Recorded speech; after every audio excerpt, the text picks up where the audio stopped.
Hi, my name is Danny Ramirez, and we'll be talking about the karate side kick. The karate kick has three motions: the lift, the kick, and the retraction. We will start off with the lift portion, which is conducted with hip flexion. The muscles that conduct hip flexion are iliacus, TFL, pectineus, rectus femoris, sartorius, psoas major, and minor. All of these muscles are in a concentric state. The next group of muscles that participate in the lift motion of the karate kick is knee flexion. Those muscles are bicep femoris, semitendinosus, semimembranosus, gastrocnemius, and popliteus. All these muscles are also in a concentric state. The last group of muscles we will look at during the lift portion of the karate kick will be the ankle muscles. The ankle will be in plantar flexion. Those muscles are the gastrocnemius, the soleus, tibialis posterior, peroneus longus, peroneus brevis, flexor digitorum longus, flexor hallucis longus. All these muscles are also in a concentric state. Going into the next portion of the karate kick, which is the kick, the hip will be in hip flexion. Those muscles are iliacus, TFL, pectineus, rectus femoris, sartorius, psoas major, and minor. Looking at the knee during the kick phase of the karate kick, the knee will be in knee extension in a concentric state. Those muscles are rectus femoris, vastus intermedius, vastus medialis, and vastus lateralis. Taking a look at the ankle during the kick phase of the karate kick, the ankle will be in dorsiflexion in a concentric state.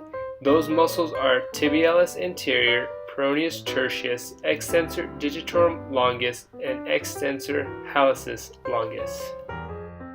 Taking another look at the hip also produces hip abduction. Since the hip is producing this motion, the muscles that are contracted are the gluteus medius, gluteus minimus, and the TFL. Taking a last look at the hip also produces an inward rotation, which is in the transverse plane. All these muscles are also in a concentric state. Those muscles include gracilis, semitendinosus, semimembranosus, TFL, gluteus medius, gluteus minimus, and pectineus. Now taking a look at the last stage of the karate kick, which is the retraction. The muscles that are being worked will be worked in an eccentric motion as they retract back. In the sagittal plane, the muscles that are being eccentrically worked are the iliacus, TFL, pectineus, rectus femoris, sartorius, psoas major, and minor. Taking a look at the knee during the retraction phase of the karate kick, from knee extension, it will go from an eccentric motion using the rectus femoris, vastus intermedius, vastus medialis, and vastus lateralis. It will eventually end up in its original state, which is the knee flexion. Those muscles that are being eccentrically contracted are bicep femoris, semitendinosus, semimembranosus, gastrocnemius, and popliteus. Now taking a look at the ankle during the retraction phase of the karate kick. The ankle will go in an eccentric motion of dorsiflexion. The muscles that would be contracted are the tibialis anterior, peroneus tertius, extensor digitorum longus, and extensor hallucis longus.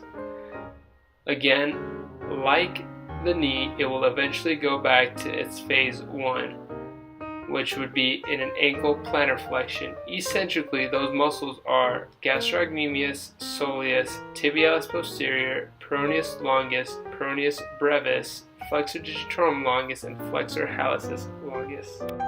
Analyzing the hip again during the retraction phase, The hip abduction will eccentrically contract the muscles that are gluteus medius, gluteus minimus, and TFL.